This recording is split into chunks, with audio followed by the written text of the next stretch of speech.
بدل دے دل کی دنیا دل بدل دے خدایا فضل فرما دل بدل دے حوادث والا دل بدل دے میرا غفلت میں ڈوبا دل بدل دے۔ کس بات کی تکلیف ہے؟ تکلیف ہو کسی بات کی نہیں۔ اور جو بندہ یہ سوچ لے کہ بھئی یہ میری چاہت سے اللہ کی چاہت بہتر ہے، میری مرضی سے اللہ کی مرضی بہتر ہے، میں نے اپنے لیے جو بھلا سوچنا ہے اللہ اس سے بہتر میرے لیے بھلا کرتے ہیں، تو لہٰذا مجھے اپنے بارے میں خود سے فکر مند ہونے کی ضرورت نہیں ہے۔ اللہ مجھے جیسے چلا رہے ہیں میں اپنے اللہ کے فیصلوں پہ راضی ہوں۔ اولاد اور ماں باپ کے درمیان گڑبڑ تب شروع ہوتی ہے، ماں باپ اور اولاد کے درمیان گڑبڑ تب شروع ہوتی ہے جب اولاد یہ کہتی ہے کہ ابا جی ہمیں اپنی مرضی نہیں کرنے دیتے، والد صاحب نے تو بس پابندیاں لگانی ہوتی ہیں، انہوں نے تو بس روک ٹوک کرنا ہوتا ہے۔ بندے کی اپنی بھی تو کوئی لائف ہوتی ہے، اپنی بھی تو بندے کی کوئی سوچ ہوتی ہے، اس نے اپنی مرضی سے بھی تو کچھ کرنا ہوتا ہے۔ وہ چاہتا ہے میں اپنی مرضی کروں، اور باپ سمجھتا ہے نادان ہے یہ اپنی مرضی کرے گا اپنی زندگی تباہ کر دے گا۔ اللہ چاہتے ہیں میں اپنے بندے کو اپنی مرضی پہ چلاؤں، بندہ کہتا ہے میں اپنی مرضی سے جیوں۔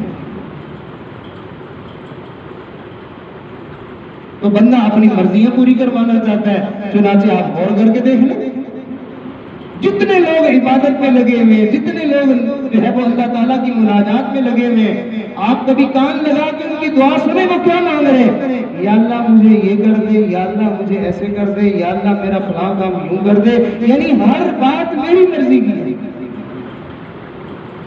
کبھی آپ نے کسی کو دعا مانگتے ہوئے سنا یا اللہ مجھے اپنی مرضی میں خوش رہنا نصیب کر دے، مجھے اپنے فیصلوں پہ راضی رہنے والا بنا دے؟ ہم یہ نہیں مانگتے۔ بزرگ تھے، ان سے کسی نے پوچھا حضرت سنائے کیسا وقت گزر رہا ہے؟ فرمایا بھائی بڑے مزے کا ہے، بڑی موج لگی ہوئی ہے۔ فرمایا بھائی وہ کیسے؟ فرمانے لگے ساری کائنات کا نظام میری مرضی سے چل رہا ہے تو مجھے اور کیا چاہیے؟ وہ اگلا بندہ دنگ ہو کے رہ گیا کہ آپ کی مرضی سے پوری کائنات کا نظام کیسے چل رہا ہے؟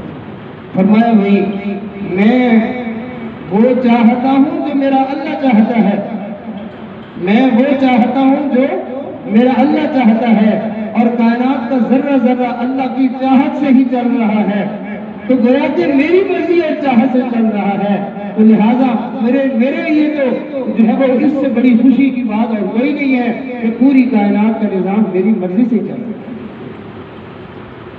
جیسے وہ بزرگ تھے نا، تو ان کی بیٹی بیمار تھی، شدید بیمار تھی، تو اس نے خط لکھا تھا ابا جی میں بہت شدید بیمار ہوں، آپ کی زیارت کرنا چاہتی ہوں، آپ میرے لیے صحت کی دعا کر دیں، آپ تشریف لے آئے، میں ایک دفعہ آپ کا دیدار کر لوں۔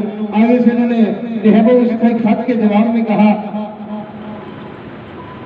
میں تجھ سے دور ہوں اللہ تو دور نہیں، میں مجبور ہوں اللہ تو مجبور نہیں، میں تم سے دور ہوں اللہ تو دور نہیں، تیری صحت ہمیں منظور ہے لیکن اس کو اگر منظور نہیں ہمیں بھی منظور نہیں۔ میری بیٹی اگر تجھے اللہ بیماری دے کے خوش ہے تو میں بھی تیری بیماری میں خوش ہوں، میں تیرے لیے اللہ سے زیادہ بہتر نہیں ہوں، میں تیرے ساتھ اللہ سے زیادہ پیار کرنے والا نہیں ہو سکتا ہوں، میں تیرے اوپر اللہ سے زیادہ مہربان نہیں ہو سکتا ہوں۔ تو میرے دوستو اگر اس بیٹی کے اوپر باپ اللہ سے زیادہ مہربان نہیں ہو سکتا، کیا تیرے اور میرے اوپر اللہ سے زیادہ کوئی مہربان ہو سکتا ہے؟ جب نہیں کوئی ہو سکتا تو ہماری زندگی کا سارا معاملہ تو اس کے اختیار میں ہے۔ ہاں بس ہمیں اتنا چاہیے کہ ہم اس کی نافرمانی نہ کریں ورنہ برباد ہو جائیں گے۔ فرما برداری کرتے ہوئے ہمارے لیے زندگی کا جو بھی وہ فیصلہ کر رہا ہے اس میں ہمارے لیے بھلائی ہی بھلائی ہے، خیر ہی خیر ہے، عافیت ہی عافیت ہے، سلامتی ہی سلامتی ہے، کامیابی ہی کامیابی ہے، خوشیاں ہی خوشیاں ہیں، راحتیں ہی راحتیں ہیں۔ اللہ کسی کو بھی ذرہ برابر تکلیف دے کے خوش نہیں ہوتے ہیں۔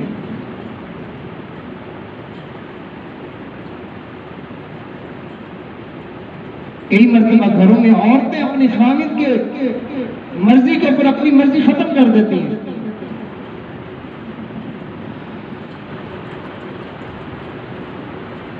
خامد فیصلہ کر لیتے ہیں یہاں نہیں رہنا، دوسرے شہر میں رہنا، کہتی چلو ٹھیک ہے۔ حالانکہ یہاں پہلے اس خامد کی خاطر ماں باپ چھوڑے تھے، بہن بھائی چھوڑے تھے، اپنے بچپن کے دوست چھوڑے تھے، اور اب یہاں پہ آ کے دو چار گھروں میں دعا سلام ہوئی ہے، اب یہاں سے کہتے ہیں نہیں فلانی جگہ جانا ہے۔ ارے تو اندر باہر چلا جائے گا، وہ کس کو جا کے سلام کرے گی؟ کون اس کا واقف ہے؟ اپنی خامد کی خاطر کہتی ہے، دوسری بات ہی نہیں کرتی، کہتی چلو ٹھیک ہے، آج ہم نے گھر میں یہ بنانا ہے، کہتی جی ٹھیک ہے، اس دفعہ ہم نے عید پہ کپڑے نہیں لینے، کہتی ٹھیک ہے، وہ فلاں جو ہم سے ناراض ہے تیرے ساتھ بھی نہیں بولتے، آج ہم نے ان کے گھر جانا ہے، کہتی فلاں نہیں بولتا، کہتی کوئی بات نہیں جانا ہے، کہتی ٹھیک ہے۔ ایک عورت اپنے خامد کی خاطر اگر اپنے سارے فیصلے ختم کر دیتی ہے، کیا بندہ اپنے خدا کی خاطر اپنے فیصلے نہیں ختم کر سکتا؟ مگر یاد رکھے یہ محنت کرنی پڑتی، سیکھنا پڑتا ہے۔ جیسے آپ دیکھیں نا کسی قاری صاحب کو کیسے تسلسل سے، کتنی روانی سے، کتنا اچھا کر کے وہ پڑھ رہے ہوتے ہیں، ایسے جیسے انہوں نے ہار پرویا ہوا ہے، ہار کی لڑیاں ہیں جو ان کے منہ سے گر رہی ہیں، اور ہم تو ایک سے دوسرا حرف جوڑ نہیں سکتے، تو بھائی ان کو کیسے آیا؟ انہوں نے پہلے ایک حرف پڑھا تھا، پھر اس کو جوڑا تھا، پھر اس کے اوپر محنت کی تھی، کرتے کرتے جا کے پھر ایک وقت آیا کہ ان کو یوں پڑھنا آیا۔ بالکل ایسے ہی اگر ہمیں ایسا بننا ہے کہ ہم تسلسل سے اللہ کی اطاعت اور فرما برداری میں اپنے آپ کو لگا دیں تو ہمیں پہلے سیکھنا پڑے گا۔ ہم اپنی مرضی کرنے کے عادی ہیں، جدھر ہمارا دل چاہتا ہے ادھر دیکھنے لگ جاتے ہیں، جدھر ہمارا جی چاہتا ہے ہم ویسا بولنا شروع کر دیتے ہیں، جو ہمارا جی چاہتا ہے ہم سننا شروع کر دیتے ہیں۔ ہماری زندگی شکر بے لگام ہے، بے مہار ہے، ہم آزاد لوگ ہیں، اور شریعت جو مسلمان ہے، مسلمان آزاد نہیں ہے، مسلمان اللہ اور اس کے رسول کا غلام ہے۔ ہمیں تسلیم، سر کو جھکا دینا اللہ کے سامنے، اپنی مرضیوں کو چھوڑ دینا اللہ کے سامنے، اپنی چاہتوں کو پامال کر دینا اللہ کے سامنے، اپنی نیند کو قربان کر دینا اللہ کے سامنے، اپنے جذبات کو اللہ کے سامنے ہٹا دینا، یہ ساری انسان جب اپنے اللہ کے سامنے تسلیم ہو جاتا ہے اس کو مسلمان کہتے ہیں۔ نیند آئی ہوئی ہے، نماز گئی، دل چاہ رہا ہے تو عورت کو دیکھنا حلال ہو گیا، ذرا خوشی کا ماحول ہے تو اب گانے سننا اور فلمیں دیکھنا حلال ہو گیا، ذرا سی مجبوری بنی تو جھوٹ بولنا بھی جائز ہو گیا، ذرا سا غصہ آیا تو گالیاں بکنا بھی ٹھیک ہو گیا۔ یہ ہماری مسلمانی اور یہ دینداری ہے۔ میرے پیارو، زبان کا توجہ کیجیے، زبان کا لفظ نکلتا ہے، اوپر سے ویسے فیصلے آتے ہیں، نظر اٹھتی ہے ویسے فیصلے آتے ہیں، دل میں جذبات اٹھتے ہیں ویسے فیصلے آتے ہیں، آپ کے قدم اٹھتے ہیں ویسے فیصلے آتے ہیں، جیسے جیسے آپ کے جسم سے نقل و حرکت ہوتی ہے ویسے ویسے اوپر پروردگار کی طرف سے فیصلے آتے ہیں۔ اس وجہ سے کہا میں نے، یا اللہ جب میرا حال دیکھ آواز آئی بندے اپنا نامہ اعمال دیکھ کر، ہمارے اعمال ہوں اولیاء جیسے اور حالات آئے اللہ کے دشمنوں جیسے، یہ تو بڑی ناانصافی ہو جائے گی۔ وہ تو بولتا رہا سارا دن زبان سے قرآن، اور اس کے لیے فیصلہ آ گیا وہ جو سارا دن گالیاں بکنے والے کے لیے آتا ہے، یہ کیسے ہو سکتا ہے؟ وہ دیکھتا رہا سارا دن بیت اللہ کو، اور اس کے لیے فیصلہ وہ آیا جو کسی غیر عورت کو دیکھنے والے کے لیے آتا ہے، جو فلمیں دیکھنے والے کے لیے آتی ہے، تو ظلم ہو جائے گا۔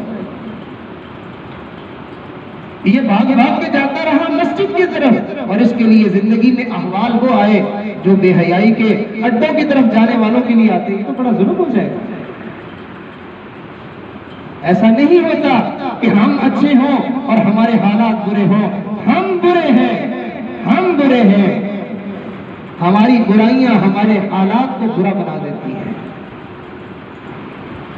جب بندے کو یہ یقین آ جائے کہ میری برائیاں ہیں، میری برائیاں ہیں، میری خرابیاں ہیں، میرے قصور ہیں، جب یہ یقین آ جائے، اللہ کی قسم وہ قدم رکھنے سے پہلے 10 دفعہ سوچتا ہے، سنبھل کے قدم اٹھاتا ہے، کہیں غلطی نہ کر جائے۔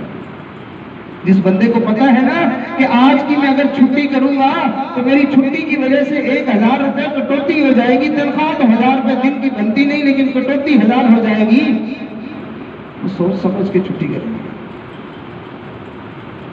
مجبوری ہے بھی صحیح ہے نہیں، کسی اور کو کام کہہ دے گا، خود ڈیوٹی پہ چلا جائے گا۔ آج ہم جھوٹ بولتے ہوئے بڑے آرام سے کہہ دیتے ہیں کہ بس مجبوری تھی میرے، اس لیے ہم واقف نہیں ہیں کہ جھوٹ بولنے سے نقصان کتنا ہوگا، ورنہ ہم جھوٹ نہ بولتے نقصان برداشت کر جاتے ہیں، ہم کہتے ہیں یہ کوئی بات نہیں، معمولی سی بات پر فجر کی نماز جاتی رہتی ہے، ہم جانتے ہی نہیں ہیں کہ فجر چھوڑنے سے ہوگا کیا، ورنہ ہم الارم کیا بندوبست عمل کر کے سوئے کہ کہیں میری نماز میں تاخیر نہ ہو جائے۔ ہم اپنے گناہوں کو معمولی سمجھتے ہیں، میری غلط نظر پڑی کچھ نہیں ہوتا، میری زبان سے گالی نکلی کچھ نہیں ہوتا، میری وجہ سے دوسرے بندے کو تکلیف ہوئی کچھ نہیں ہوتا، میں نے کسی چیز کے اندر دھوکہ کسی کو دے دیا کچھ نہیں ہوتا، میں نے ملاوٹ کر دی کچھ نہیں ہوتا، میں نے نماز چھوڑ دی کچھ نہیں ہوتا، میں نے قرآن چھوڑ دیا کچھ نہیں ہوتا، میں اپنے بڑے سے بدتمیز ہو گیا کچھ نہیں ہوتا، میں نے کسی چھوٹے سے زیادتی کر دی، اس کا دل دکھا دیا کچھ نہیں ہوتا، یہ ساری زندگی ہماری کچھ نہیں ہوتا، تو یہ حالات پھر کہاں سے آئے؟ اگر ہماری زندگی گناہوں سے پاک ہو جائے، اگر ہماری زندگی گناہوں سے پاک ہو جائے، میں آپ کو حدیث سناؤں، اللہ کے نبی نے ارشاد فرمایا، حدیث قدسی اللہ فرماتے ہیں، اگر میرے بندے فرمانبردار بن جائے تو میں رات کو بارش نازل کروں، توجہ سے سنیے گا، میں رات کو بارش نازل کروں اور صبح میں اس کو خشک کر دو تاکہ میرے بندوں کو چلنے میں بھی دقت نہ ہو، بارش کے برسنے کی وجہ سے ان کے کام میں بھی خلل نہ ہو، اور فرمایا میں بارش بھیجوں کہ بادل کے گرجنے کی آواز تک نہ آئے تاکہ میرے بندوں کو اس کی گڑگڑاہٹ اور خوف والی آواز سن کے کہیں پریشانی نہ ہو جائے۔ میں اپنے بندوں کو اتنی بھی تکلیف نہیں دینا چاہتا۔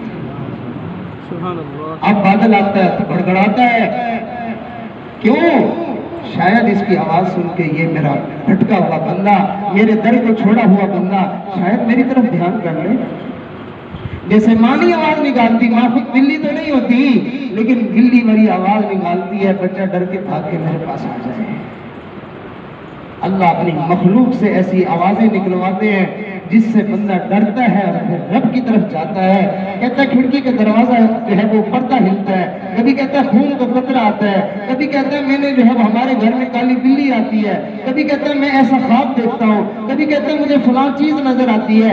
ارے یہ سب کچھ اس لیے کروایا جا رہا ہے تاکہ تو اللہ کے دربار کی طرف آ جا، مگر تو پھر سب کچھ دیکھ کے پھر بھاگتا اللہ سے دوری کی طرف بھی ہے، اللہ کی طرف نہیں آتا۔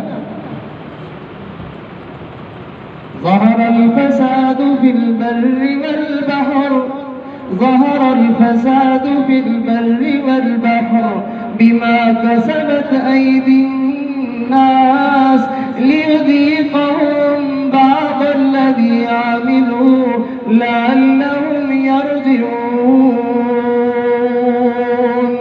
یہ خشکی تری میں جو فساد برپا ہوتا ہے، جو حالات بگڑتے ہیں، کبھی مہنگائی ہے اور کبھی وبائیں ہیں اور کبھی کچھ ہے، فرمایا بما کسبت ایدی الناس، یہ لوگوں کے ہاتھوں کی کمائی ہے۔ اللہ اس سے کیا ہوگا؟ فرمایا ہم لیذیقہم بعض الذی عملوا، ان کے بعض عملوں کا ہم ان کو مزہ چکھاتے ہیں، بعض عملوں کا مزہ چکھاتے ہیں۔ اللہ ساروں کا نہیں دیتے، ہمیں نہیں عذاب نہیں دینا چاہتے، ہم تو صرف تک ان کو اس غلط راستے سے ہٹانا چاہتے ہیں، لعلہم یرجعون، تاکہ یہ لوٹ آئے، تاکہ یہ واپس آ جائے۔ تو میرے دوستو، اللہ ہمیں عذاب نہیں دینا چاہتا، اللہ ہمیں ثواب دینا چاہتا ہے، اور اللہ ثواب دینے کے لیے، اللہ رحمتیں دینے کے لیے، برکتیں دینے کے لیے اللہ نے اپنے نبی کے ذریعے سے ہمیں ایک خوبصورت زندگی کی تعلیم دی ہے، جس زندگی میں معصیت اور گناہ نہیں ہے، پاکیزہ زندگی گناہوں سے۔ کسی اللہ والے سے پوچھا حضرت اسم اعظم کیا ہے؟ فرمایا گناہوں سے زندگی کو خالی کر لو، ہر اسم اعظم۔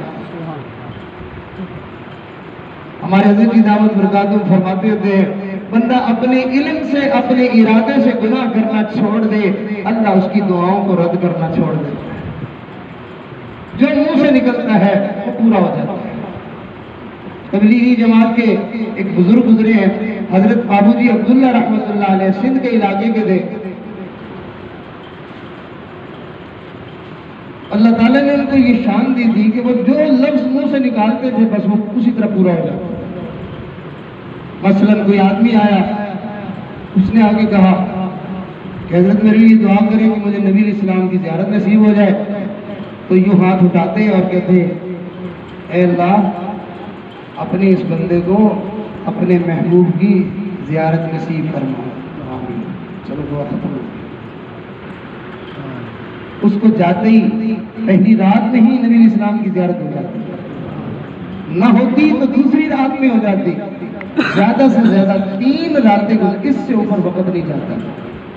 حضرت فرماتے ہیں میں نے اپنی زندگی میں ان کی درجنوں دعائیں قبول ہوتی اپنی آنکھوں سے دیکھی، تو میں نے ایک دفعہ پوچھ لیا، میں نے کہا حضرت آپ کون سا وظیفہ کرتے ہیں، کون سا ورد کرتے ہیں کہ آپ کی ہر دعا قبول ہوتی ہے؟ تو فرمانے لگے میں اپنے آقا کی نافرمانی نہیں کرتا، میں اپنے آقا کی نافرمانی نہیں کرتا۔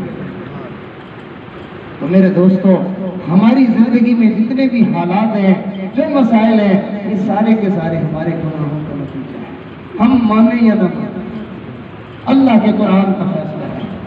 لہذا ایک بزرگ فرمایا کرتے تھے، جس دن میری بیوی میری نافرمانی کرتی ہے مجھے پتہ چل جاتا ہے کہ مجھ سے کوئی گناہ ہوا ہے، جس دن میرے بچے میری نافرمانی کرتے ہیں مجھے پتہ چل جاتا ہے کہ میں نے اپنے اللہ کو ناراض کر لیا ہے، جس دن میری سواری میرے سامنے بگڑتی ہے مجھے پتہ چل جاتا ہے کہ میرا اللہ مجھ سے ناراض ہے۔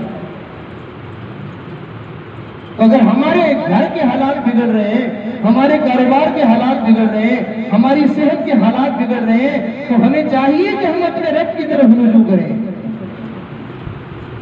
اور یاد رکھیں، اگر بندہ اللہ کو راضی کر لے تو سوال یہ پیدا ہوتا ہے کہ پھر اس کو تکلیف نہیں آتی؟ پھر بھی آتی ہے، تکلیف آتی ہے، تکلیف ہوتی نہیں، تکلیف آتی ہے، تکلیف ہوتی نہیں۔